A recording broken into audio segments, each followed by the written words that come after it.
All right, guys. So welcome to an episode of Sudden Scrap Nation. It's a podcast. I'm your host Daniel Jonas. We're doing a quick YouTube video breakdown of UFC 223.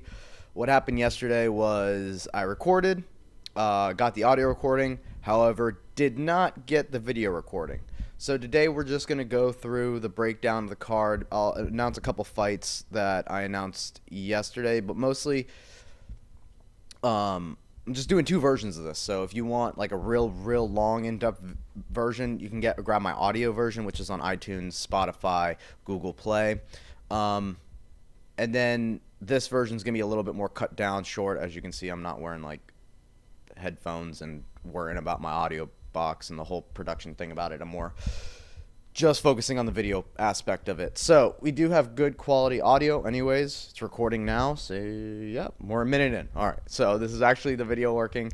So like I said, we're going to go over UFC 223, Khabib versus Max Holloway for the 155-pound title, along with Joanna Jędrzejczyk versus Rose Namajunas for the strawweight bout, and then a bunch of other stacked, hard to place my predictions on fights and picks on this card. It's pretty hard to pick on this card for the predictions, especially if you're looking for a set. This is who I wanna like bet my money on. I'm gonna go over more of the main highlighted fights on my post-fight or on my pre-fight breakdown that I did on my website, www.southernscrapnation.com. On that Sips and Slips episode, I did the Fight Pass prelims as well as all the way to the main event. So regardless if there's a fighter on there that you've never heard about, I did a breakdown for them. And that's going to be a little bit more of my in-depth one. This is going to be cut down, pretty much just main event and then fight or FS1 prelims. I'll cover the Artem Lobov and Alex Caceres fight just because Artem Lobov is a pretty big deal. There's a couple of things that we can go into the news about, and he's part of it, right? He was part of an altercation at the hotel recently with Khabib, and I've got some. I watched a video on the translated version of it and understand the whole backstory now because there's a lot of like Russian yelling at each other. And I'm not fluent in Russian, so I didn't know what they were saying. All I saw was Khabib and Artem face to face. But before we get into that, subscribe to the channel, give us a like. If I had a bar here, it would say subscribe, and then I click here to like the like button. But like button and everything's down there. Y'all know about it. And shout out to Charlotte Jiu-Jitsu Academy and UFC Gym here in Charlotte. And all the guys there, John Piper, Jose Davila, Billy Alexander, and everyone else. Thanks for the support and everything. So let's get into it. What's in the news recently when it comes to MMA? The rematch has been announced. Cody Garbrant versus TJ Dillashaw, Bantamweight Championship. I have to figure out when that is. I think it's in like August. They didn't say that. Yeah, it's in August. But I don't know what card it's going to be on. I have to figure out what card it is, and then I'll get back to you guys about it. I don't think it's been announced, really. It's just the fight is on. My thoughts on it, way too soon. I don't think Cody deserves it, and nothing to take away from what Cody has done. But when it comes to the championship contender at the bantamweight division, we look at what TJ Dillashaw had to do to get back to where he is now. And that was a long road. You know, he didn't fight any scrubs. He fought John Lineker. He fought Rafael Sunsao. And on big cards, he lost a split decision to Dominic Cruz. So when it comes to does he deserve it? Obviously, he's a former champion, but he never successfully defended the belt. He got knocked out in the second round. There's a lot of factors that go into it. Cody Garbrandt, on the other hand, is also a very marketable figure in the bantamweight division. Why not? You know, those two have animosity, or they had animosity. I'm sure they still have it there. Cody's a pretty fiery guy, so I'm sure he'll bring it back up. But at the same time, TJ trying to start that Demetrius Johnson-TJ Dillashaw fight was what everyone wanted. I guess they just couldn't get to terms. Demetrius Johnson's still hurt. There's a lot of factors that derailed that whole thing from happening. But that was really the only fight that I was interested in seeing, and that way it could have, when that fight happened, it could have sorted, the bantamweight and the flyweight division could have sorted itself out.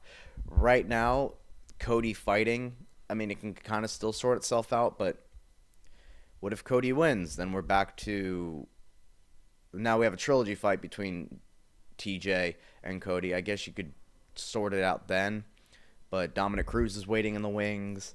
And, I mean, as much as I'd love to see him fight a Jimmy Rivera or Marlon Moraes, I think he's just trying to wait on that title fight.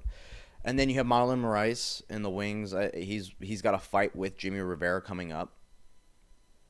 I'm pretty sure on that Atlantic City card. Yeah. Maybe it was Dustin Poirier card. But either way, he's got a fight with Marlon Moraes coming up. So that's kind of clearing that situation up. However, what do we do with Dominic Cruz?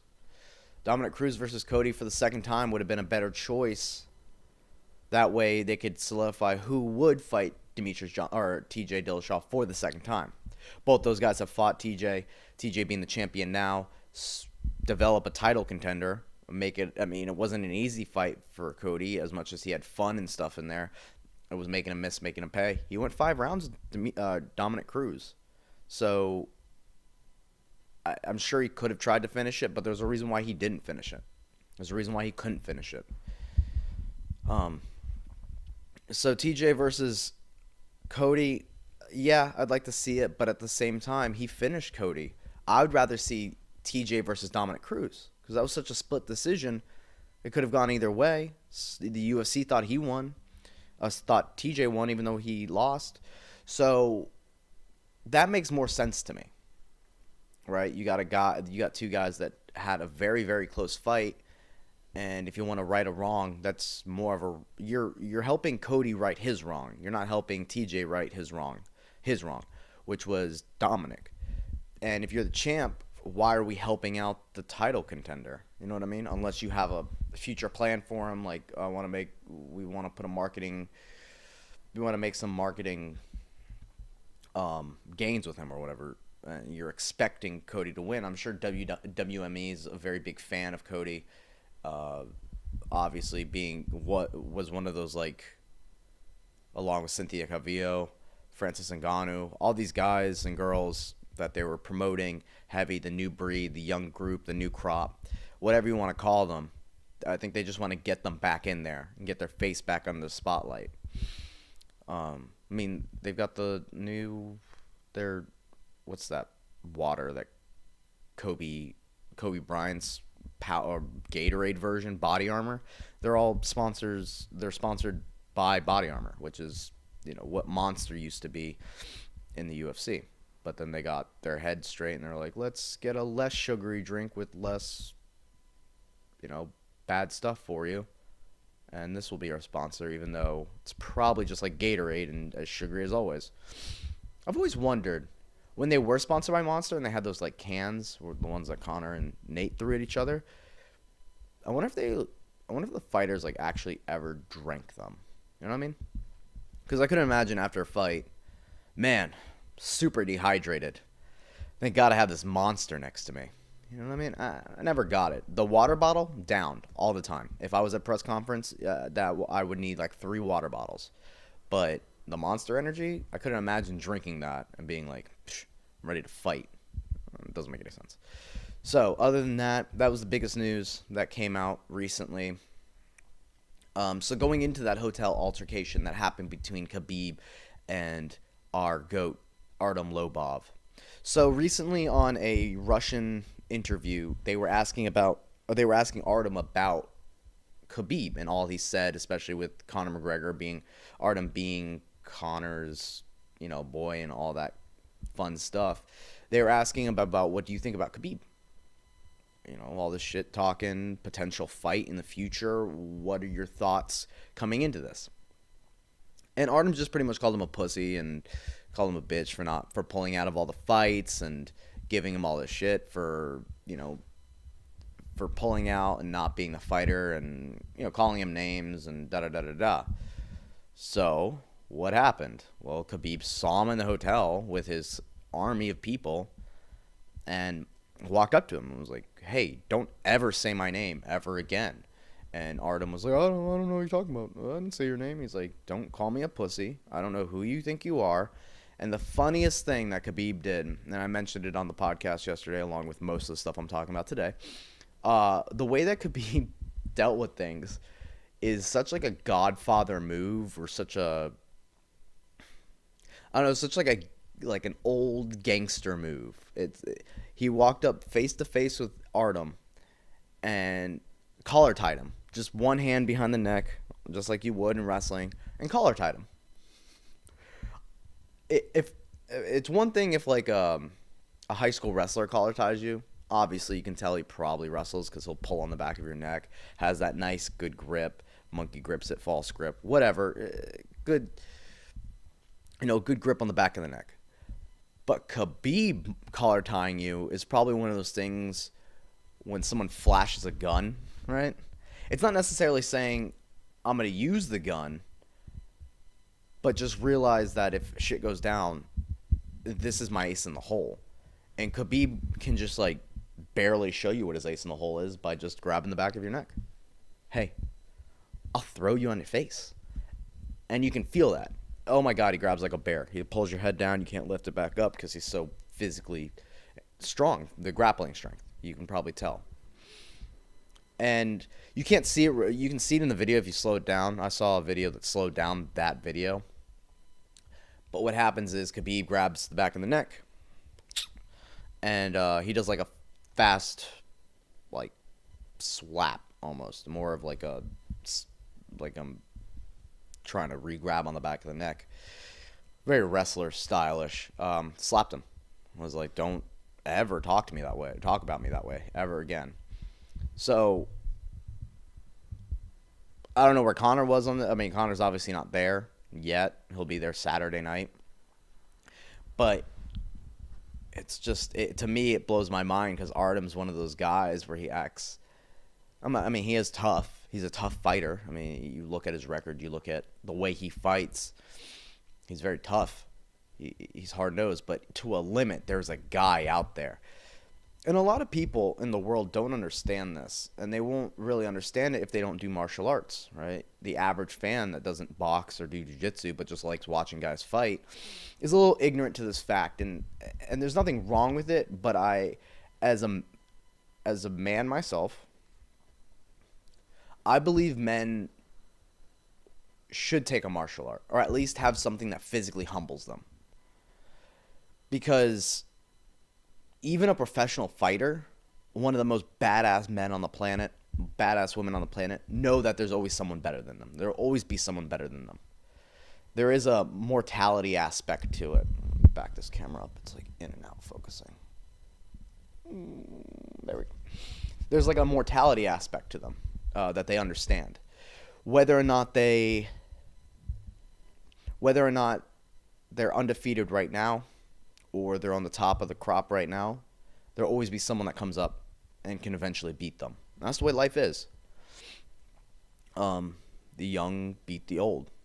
You can be the best jiu-jitsu practitioner of all time, but you hit 50, 60 years old, doesn't matter how good you are. I mean, age is age. Technique is technique, obviously, but you're going to tell me that a 50-year-old, 60-year-old former world champion versus a 20-year-old world champion right now, that 20-year-old world champion doesn't wipe the floor with them? And a lot of people are going to be like, oh no, but it's about technique and they've been doing it for so much longer. Yeah, I get that. But if the 20-year-old's just as skilled and talented, but also has like, and when I say 20, I don't mean like 20 on the dot. I mean like a late 20s prime person, prime fighter. A prime fighter versus an aging fighter. I mean, you can pick anyone out of a lineup, and I'm going to get into this in a second when I break down the Khabib Max Holloway fight. At a certain point, you know that your number's up. And, I mean, that's the way it is. It's a lot of it. I mean, for professional fighters, it takes them a lot longer to figure it out. That's why you get guys like Michael Bisping versus Kevin Gastelum. You get those kinds of fights. You get the older crop versus the younger crop, and then typically after that happens, they're like, this game has changed. I'm not interested in fighting anymore because of what can happen, and it becomes dangerous. So, to circle up this long rant that I was going on, Artem, being the loudmouth talker that he is, like, I'll fight anyone anytime, he felt the grip that Khabib has. That's all he needed to feel. He didn't need to put on a singlet and try to grapple with him or go 1 or 2 rounds just straight grappling to see what the beast of Khabib is. Khabib placed his hand on the back of your neck, and at that point, Artem Lobov realized his mortality. How crazy is that? Someone with that much skill, technique. I mean, Khabib's in his prime. He's very young as well. And then on top of that, world class experience and strength can make another fighter just shut his mouth. That is the beauty of the sport, right? If a quarterback and a quarterback got into it, I mean, I guess you could see how far you could chuck the ball to, like, ball against each other. But in that sport, or you can check your accuracy, but, oh, wow, you're accurate at throwing a ball. Cool. Or basketball players, like, I guess you could dunk on somebody. But at the same time, there's nothing more not humiliating, but that causes more humility than just knowing that this man can just physically beat me. Right? If Khabib wanted to hold me down, and I, being a professional fighter myself, not me, but Artem, in Artem's mind, I'm being a professional fighter myself, this man can just hold me down and do whatever he wants to me. And I don't have to go one-on-one with him. I just have to feel his strength. So, to take away from that, guys, go figure out what it means. Go be humbled physically. Go be humbled by another man or woman. You know, there's nothing more humbling than a chick beating you. But that's okay, right? That should feed a fire for you to learn something that you have no skill in. If all it does is anger you and frustrate you, and then you think of things like, oh, but that wouldn't work on the street, you're never going to learn. And people should know this, all right? And obviously, if you think that way anyways, you're probably not listening to this podcast because you think that everything that you know is right. You don't go to other people for opinions. But anyway, moving on from that, Khabib, Artem Lobov, you just don't talk shit. Just don't talk shit. I don't know what to tell you. All right, so let's get into these fights, guys. UFC 223, Brooklyn, New York, was supposed to be for the lightweight it is for the lightweight championship, but it was supposed to be Tony Ferguson versus Khabib Nurmagomedov, and that fight was scheduled 4 times, and they've had both guys pull out twice each now, and the fight was canceled on April 1st. I did a podcast about it, being all disappointed and stuff. But what came out of it was Max Holloway versus Khabib for the lightweight championship of the world as well. According to Dana White, Tony won't be stripped, but this is still for the belt. The only person being stripped is Conor McGregor, who recently came out on Twitter saying, "Y'alls won't strip me of nothing, you do nothing, cunts." Typical.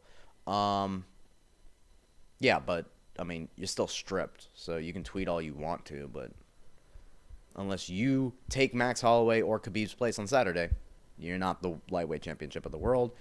500 days is enough, or more than 500 days is way more than enough time. All right, so grab my little notepad here. All right, so. All right, so like I said, I was going to start with the Alex Caceres card, or Alex Caceres and Artem Lobov fight, just because we were talking about Artem.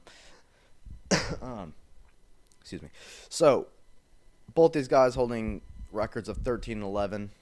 Not both holding 13-11, but salty records nonetheless. 13-11 for Alex Caceres and 14-14 for Artem Lobov.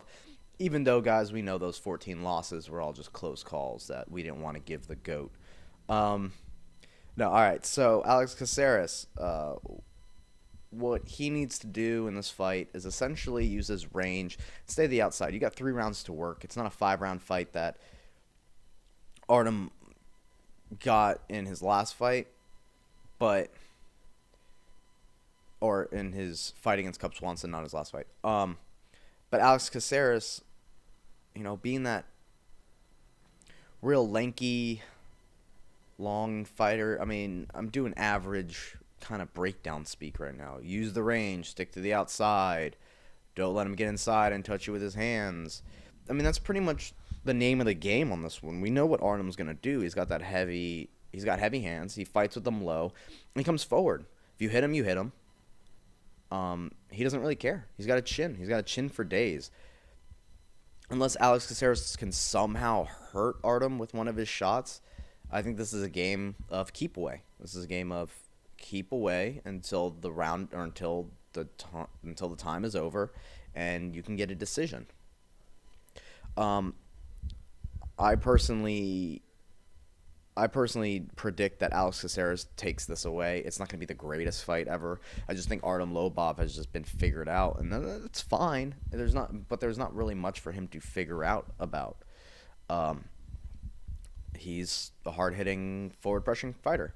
So we're going to go with Alex Caceres. Decision. Next, Evan Dunham versus Olivier Aubin Mercier. OAM. There you go. Canadian fighter, fights out of TriStar. And then Evan Dunham. What a vet. Evan Dunham rocking an 18-6-1 record. Olivier rocking 11-2 record. So OAM is like this. He's very good, like wrestling-wise. He's got that GSP heavy game, and I think that's what they were trying to build him out of, being the next GSP kind of smash and wrestle and ground and pound kind of fighter. Not very exciting fights.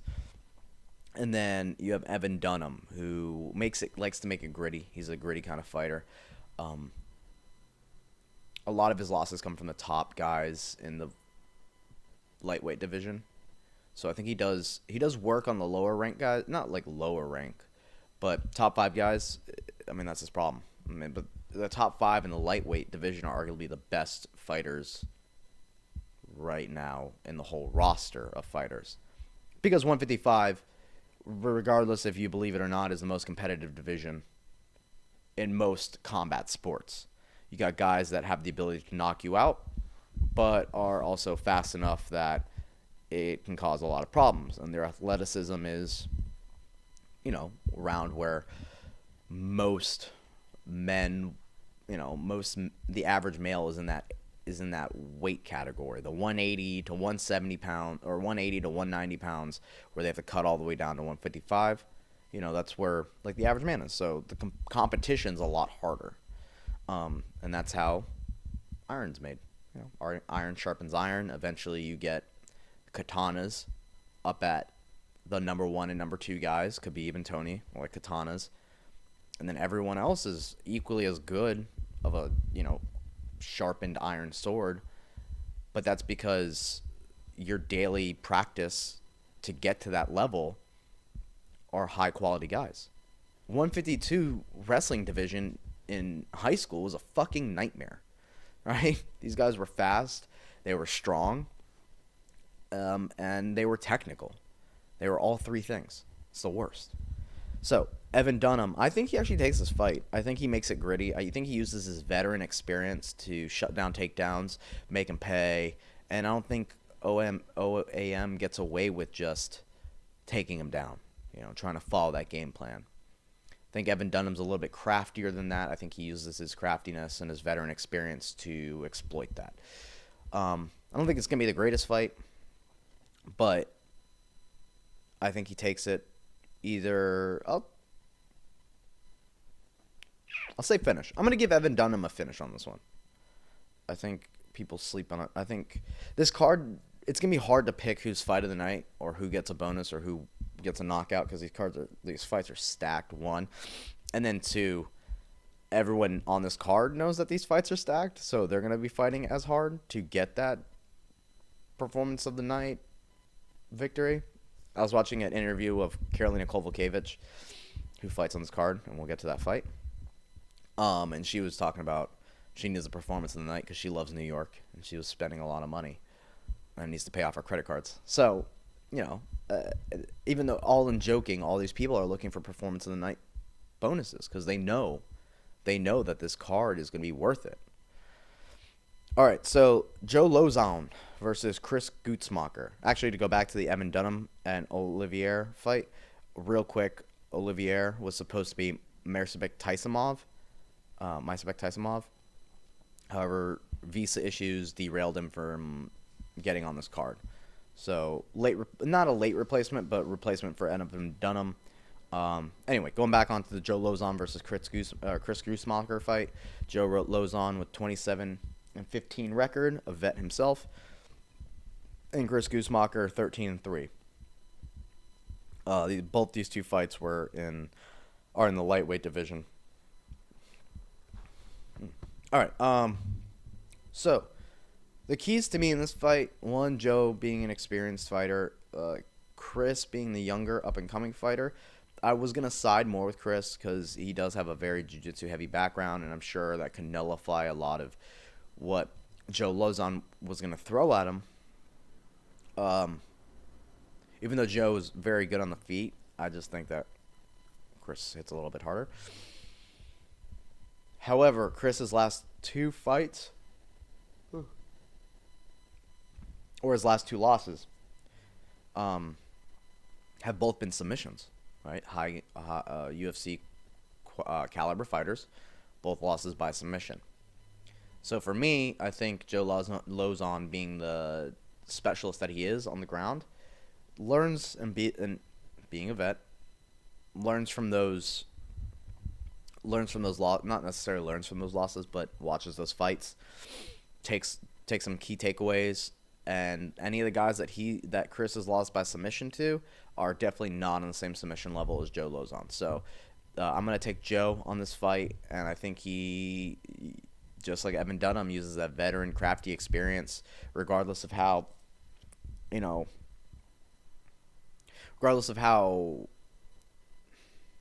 bloody or hurt he gets. I think he weathers the storm and takes Chris out. Obviously, for Chris, it's stay standing is the key. You got Ray Borg versus Brandon Moreno at 125. Ray Borg coming off a title loss to Demetrius Johnson. And then Brandon Moreno coming off a loss to Sergio Pettis, where Sergio Pettis kind of outclassed him in the striking exchanges. Just one of those things. Like Brandon Moreno, he's very good. He's beat Dustin Ortiz. He was on a roll. He's one of my favorite flyweights, if not my favorite flyweight. I'm very biased about Brandon Moreno, and you'll see it in this pick. But that's okay. It's okay. It's okay to be biased, guys. It's okay.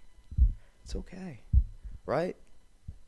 Like, you can't tell me that if you're a fan of chocolate or vanilla, you don't like one of them more than the other. And even if that's a bad example, then I'm sure there's something else in your life that you can make that correlation to. There's something that are pretty much equal, but you like one of them better. It's essentially the same thing in fighting, guys. If you like football, you have a favorite team, right? That's a lot of players, and you're just gonna gunk them all together. Like, the team is now an entity, and that entity is my favorite. Well, I like a lot of different fighters. There's no teams. I'm not a fan of just Jackson Wink. Like, as much as I do like Jackson Wink and the gym, they're not my favorite gym. They're not my favorite fighters. They got a couple fighters that I like, and they got one that's my fave. But there's no team mentality, so I can't just group a bunch of people together and be like, these are my favorite, and that's okay. But you can't be biased about individuals. Doesn't make any sense. I'm biased. It's the way life is. I'm a human being.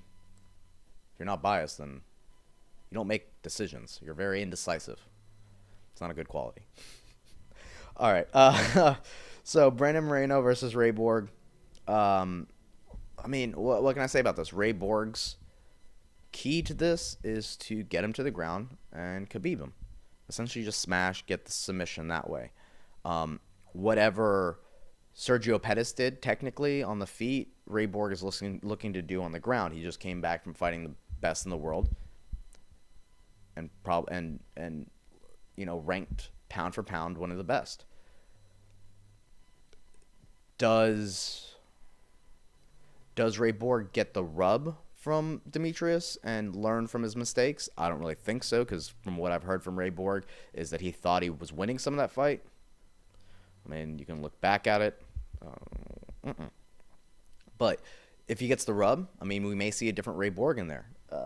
Just like Henry Cejudo. Henry Cejudo got the rub from Demetrius, because he lost, and then he won the fight, and then all of a sudden he fought Wilson Hayes, and he comes out in like a bouncing back and forth karate stance, shooting that right hand down the middle, right? So there's certain guys that they learn from their mistakes, and then they just expand upon it. And if you have the best person in the world, and you're learning from the best person in the world through getting smashed by them, there's a chance that you're learning a lot of cool stuff. I'm excited to watch Kevin Lee come back, because Kevin Lee lost to Tony Ferguson. He talks about like all the sneaky stuff that Tony Ferguson did, and he was picking up on it, and he was like, oh, I've got so much to learn.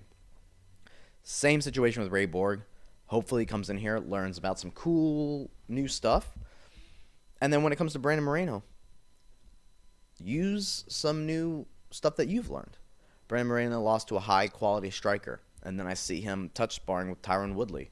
Ooh, I like that, right? Brandon Moreno's always looking to learn more. He likes his karate style striking. He likes to stay to the outside, stay long, and then once he clips you or smells the finish, he goes in for it, typically a submission. And I'm going to go with Brandon Moreno in this fight. I think he gets a finish of Ray Borg.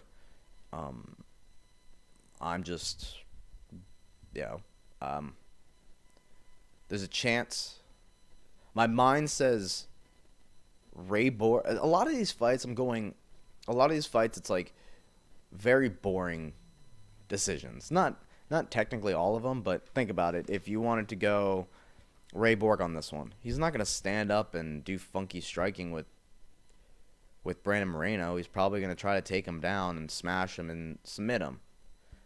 I mean, it gets you ready to watch Khabib, but it's not Khabib doing it, so it's not as exciting. And Brandon Moreno's definitely not going down without a fight. And I think Brandon Moreno uses submissions from the bottom to threaten, Ray Borg, to stop him from giving that strong, heavy top pressure. So yeah, that's what I think. I think Brandon Moreno wins. Might even bet a finish on this one. Probably not, though. I'm going to go with I'm going to go with the finish, because Brandon Moreno, if I'm betting on Brandon Moreno, I'm going to go with a finish. You know what? Because he's got a high finish rate for a flyweight. All right, so moving on, we got Karolina Kowalkiewicz versus Felice Herring. Karolina coming in 11-2, only lost to Joanna and Claudia Gadelha, so very high-level girls. And then Felice Herring, 14-6 on a 4-fight winning streak. It was 115-pound division. Felice Herring, veteran experience is necessary. Has fought a lot in the UFC, went through the Ultimate Fighter. And she's 4-fight win streak. Is this her time? Maybe. And then you got Karolina Kowalkiewicz. She's beat Rose. She's beat the current champion. She's lost twice to Joanna, once amateur, once professionally. She lost to Claudia. Kickboxing-wise, I see the edge with Karolina. I also see the edge on Karolina because she's been working her wrestling mad hard. People don't realize Karolina's been working her wrestling top game and really putting emphasis on it, so that way, just in case someone like Felice Herring, who is a former kickboxing professional, can't have the edge over them or over her in just the fight aspect. She needs that other. Because as much as Karolina is good striking, she does see that Joanna's a better striker than she is. Right? And then she fought and got submitted by Claudia Gadelha, and she realizes, oh, I need a better takedown defense, and I need to just be able to be better on the ground. And so I think with those 2 losses, she saw where she could set up her strikes to actually knock out the best striker in the division, Joanna. She put her down, like in the 4th round. She dropped her, had her wobbly, and then Claudia. I mean, she got choked. So she saw she saw where the gaps that she's missing, and she's starting to make it up. Felice Herring, she's had her chance with that. She's lost before, and now she's on this 4-fight winning streak. So this is the best Felice Herring right now. Since all of her past experiences, she's on this 4-fight winning streak. She's making work of these girls. Now, who improved more, Carolina or Felice? So I got my money on Carolina. I think she takes this decision, and I think it's a close fought decision. Next, we got Ali Quinta versus Paul Felder. So this is a fight I was going back and forth on, but this is at 155. Paul Felder coming in with 15-3. Ali Quinta coming in at 13-3-1. Last win to Diego Sanchez, knocked him out, and then Paul Felder's last win, Charles Oliveira. Not Charles Oliveira. Then another guy, but he finished both with elbows, regardless. I was going back and forth on this fight, and the reason why is because I was seeing Paul Felder do a lot of commentating work. He's a very good commentator for the UFC.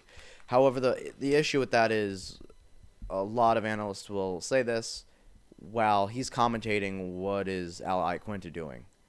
Well, then I realized Ali Quinta hasn't fought since that Diego Sanchez fight, / he hasn't really been in there. He's been trying to get a better deal with the UFC, doesn't think he's being paid as much or being paid fairly, which is fine. I get it. But Paul Felder's been in there doing work, even with the commentating gig. The keys for them, Ali Quinta being the shorter fighter, he's gonna have to get inside, obviously. Boxing range, put hands on him. I don't really have to explain it any more averagely than that. However, he's going to have to work on that takedown defense because I think Paul Felder sees something in his elbows on the ground. I mean, they're mean elbows. I think Paul Felder takes this fight. I think he elbows out Ali Quinta. I think he's found this new thing of his, right? He's like Cowboy. Cowboy's up at once. I mean, they train together, but he's got this like Taekwondo background that makes him a little bit less of such a heavy Muay Thai fighter as Cowboy is. But I think this elbow on the ground and pound work. Yeah, I get Paul Felder on this one. Good vibes for Paul Felder. He's got to be versatile with his striking, though. Got to use the kicks, elbows, knees. And then when he gets to top position, whatever he's been doing. All right. So, Anthony Pettis versus Michael Chiesa. Anthony Pettis, coming off a lot of losses. Went down to 145, had that losing streak, lost to Max Holloway. Yeah, and then he went back up to 155. No luck there. Lost to Dustin Poirier. Body triangled. I don't know what was going on with him. He was champ before. He had his run as champ, but now it just hasn't. I mean, after getting smashed by RDA, everyone saw what his kryptonite is. He sucks at forward pressured wrestling characters. And when I mean forward pressured wrestling guys, I don't mean guys that just push the pace on him and just try to take him down. You need to set up with your hands, right? And a lot of these guys did. A lot of the guys that he lost to are very good at that. Max Holloway, I mean, he's not going for takedowns, but the way that he stepped through and like threw Pettis to the ground was one of those things where I don't know how you work on all that wrestling, but for some reason Max Holloway can just do that to you. Obviously, Max Holloway is as good as he is. That's why he's fighting in the main event. But even Max Holloway didn't do that to Ricardo Lamas or any of the other top contenders at 145, but yet he does it with ease to a 155-pound former champion.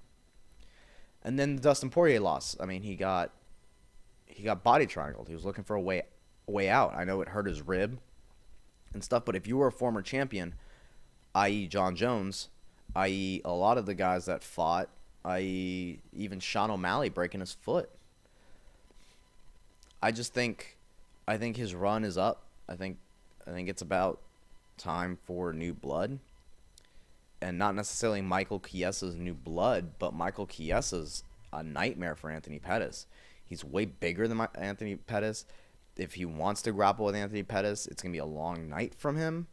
I don't see Anthony Pettis throwing up any cool submissions that he caught Benson Henderson with, since Michael Chiesa is an actual, like, seasoned jiu-jitsu guy.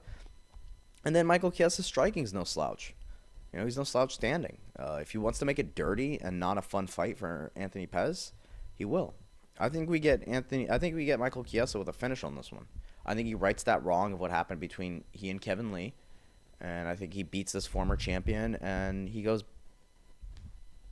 back up in the rankings. I don't know if that win over Anthony Pettis is as, you know, title or contender moving as it used to be, since Anthony Pettis isn't the Anthony Pettis of before, but still worth something. Still definitely worth a win over a former champ. On Anthony Pettis' side, all of his coaches and everyone have been saying, this dude, it's the old Anthony Pettis, and watching him, he's all like serious and not really saying much and brooding. So maybe it's different. Maybe we get the, you know, old Anthony Pettis back, but I don't know what that means. The old Anthony Pettis still lost to RDA. I don't know what that means. I personally don't know, but I guess. The old Anthony Pettis still didn't have wrestling defense. All right, so following that is Renato Moicano versus Calvin Kattar. So Calvin Kattar, guy from Boston, he made work of Shane Burgos. He's 18-2. That's a really good record for being very new in the UFC.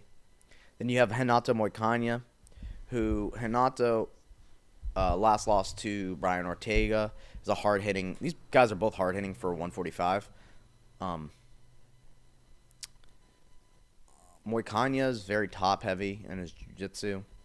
And, you know, like I said, these guys are bigger for the 145 division, so they hit a little bit harder. However, Calvin Kattar's fundamentals are ridiculous.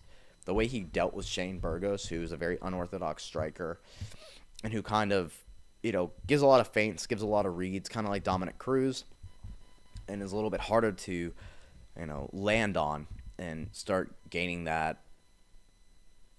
and like land on and get that reach and distance, and, you know, land when you want to land, because he disrupts rhythm with his style of fighting. However, Calvin Kattar stuck behind the jab and the two, and I'm pretty sure he dropped Shane a couple times, but pretty sure ended the fight. Pretty sure he finished that fight. But it was not. I thought Shane was going to go in there and dance around this guy like he did in his last fight. And I was like, oh, damn, Shane Burgos is fighting? Nope, Calvin Kattar. It was cool because it was a very fundamental fight, and that's what I love. I love watching guys that are so crisp with their fundamentals that even classy or like fancy style dudes just get eaten up by it. I appreciate that. And then Renato Moicano, I mean, besides the Brian Ortega losses, looked good. I'm going to side with Calvin on this one. I think I'm a little bit, not biased on it, but I think this guy's fighting style is I think his fundamentals are just so sound. And I mean, how can you go wrong with 18-2? Right? He's got his couple losses. He figured some stuff out. Figured out what a couple of things were wrong. And he's back to the drawing board. And then now he's moving up. I think he beats Renato Moicano in decision. I have Calvin Kattar decision. So, moving on to the co-main event. As you guys know, I did a breakdown on Sunday for it. So, I'm not going to go 100% into a deep dive into it, because you guys already got that. Which, it's okay. We will live. So, Rose versus Joanna. since yesterday, they have had a face-off, so I got to see that and like to mentally analyze some of these fighters too. Ooh, not it doesn't really mean shit, but it's fun to watch. I learned that after weigh-ins, betting odds always change, right? Betting odds always change after weigh-ins because you get to see the fighters finally size up each other. Then once you get to see that, then a lot of the betting companies, they go, oh shit, he's a little bit bigger than I thought, or and they start basing it off of just physical like attributes, and that doesn't really mean much. All right, so Rose versus Joanna. Rose rocking an 8-3 record, obviously the strawweight champ, and then Joanna rocking the 14-1 record. So Rose, what the game plan for her is, do the same thing as she did last time. Go in there, be long, hit her at the end of her punches, make Joanna miss, come back in at the end of the punches. She obviously has power. She's got power for a 115er. I think she's got more power. I think she's got this technical power, right? Two different kinds of power. Joanna's faced the Claudia Gadelha, the Jessica Andrade power, that brooding, bullish, bruising power. It hurts. Oh, for sure it hurts. I mean, you saw the welt on the side of her head. But then you have the Karolina Kowalkiewicz kind of power. You have the Rose kind of power. These girls, it's technical. It's snapping. It's hitting you accurately. You're getting dropped because it's a punch that you didn't see coming, right? It doesn't hurt, but then your legs don't work. Whereas when Jessica Andrade bull rushes you, you see the punch coming, it hits you, and you're like, fuck, that hurt, regardless if I saw it coming or not. Whereas it's when you watch Rose, and I try to teach the kids this, when she throws her 1-2, it's pop, right? It's 1-2. You don't ever want to throw, or Nate Diaz is the same way. When he threw those two punches, or the Diaz brothers, or any good boxer, Joe Duffy is a good example. When a lot of these guys throw jabs, crosses, they throw jab, cross, right? Pop, bang, bang. There's really no space in between punches. However, they're protected every time they throw. It's not like they're throwing their jab cross and like the cross is right behind the other one. They're throwing their cross as the cross comes back, the jab's going. Or the jab's going and then the cross, as the jab comes back, the cross is already out there. And that causes that stinging kind of feeling. When Michael Bisping hits you, he doesn't put you down with one shot. He patters you up, and it hurts because he's got that perfect technique, and it's stinging. It's like, bang, fuck. Rather than a big bruising punch or something where you're just like, fuck, that doesn't feel good. I'm going to have a bruise about it tomorrow. But it's not bloody. It doesn't or it's not stinging. It doesn't last. You can shake off a bruised hit, but a stinging hit, you're like, I don't want to get touched with those anymore. And usually stinging hits, you can hit a lot more of them because they don't require a lot of energy. It's just quick punching, but just turning it over at the right time. So Rose needs to stay long, do what she did. Now, for Joanna, for her, it's just hoping that her weight cut is 100%. Granted, her weight cut's 100%. We're betting on that. And if that's the case, she should be good. So what's the game plan that she needs to stick to? Stick and move. First 3 rounds.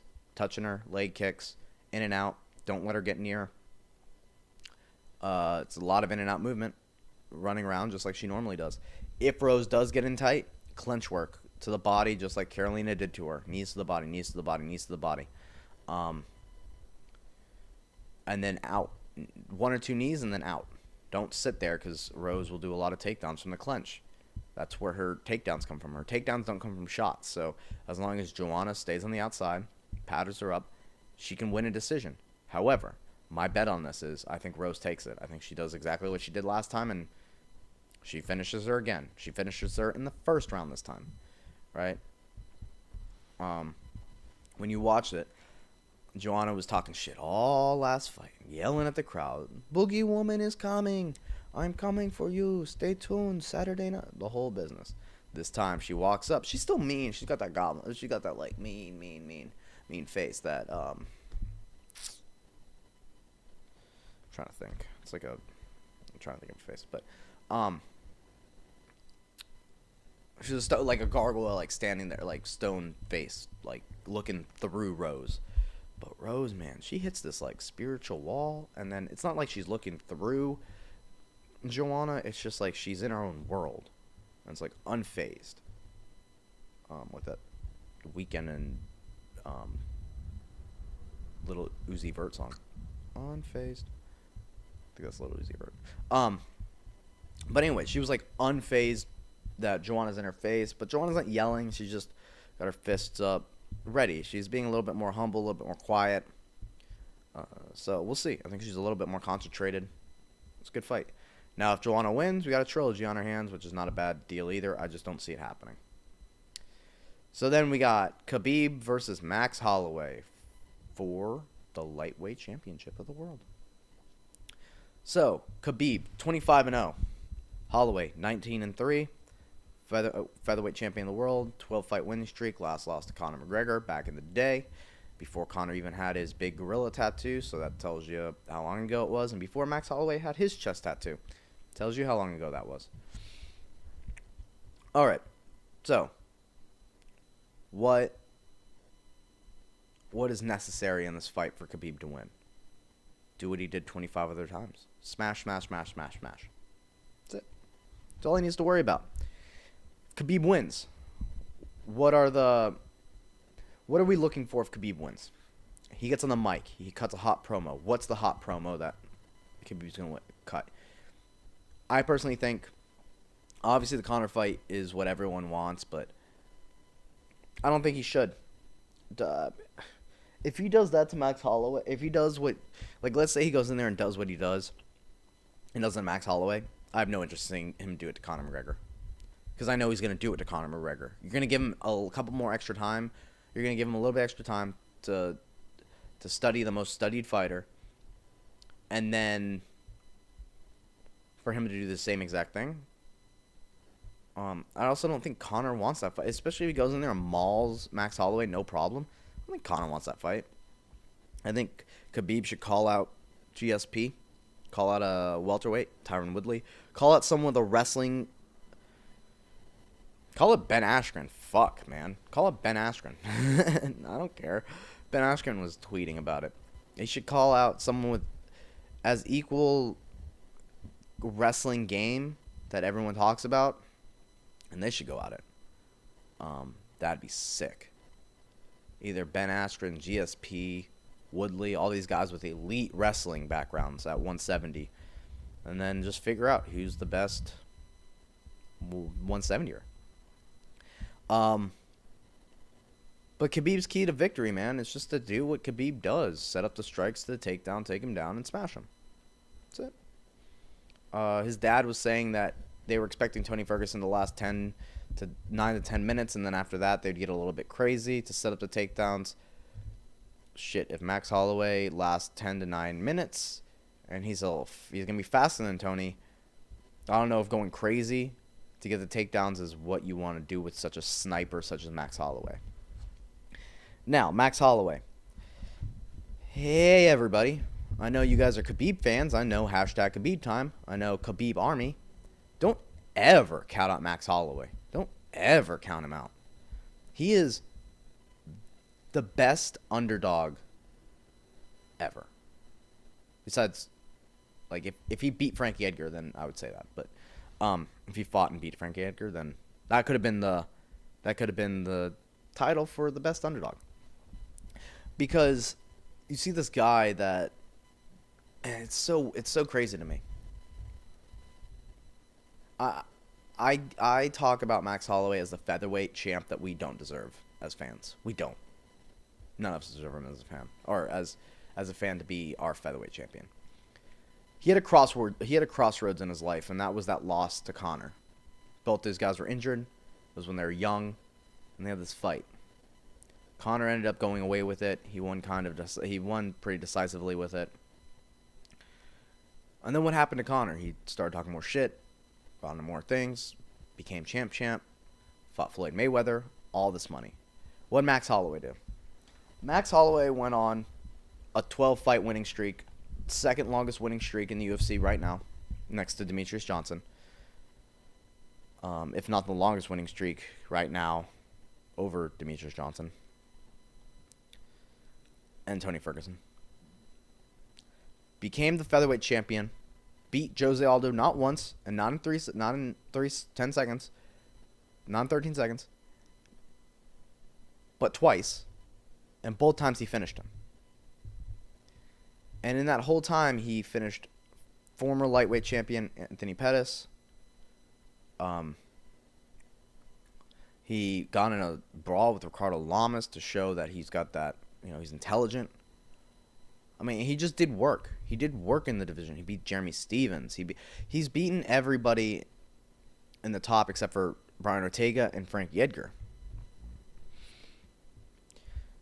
And then he gets this call up to come up to 155. And essentially, he's now in line to become the second or another champ.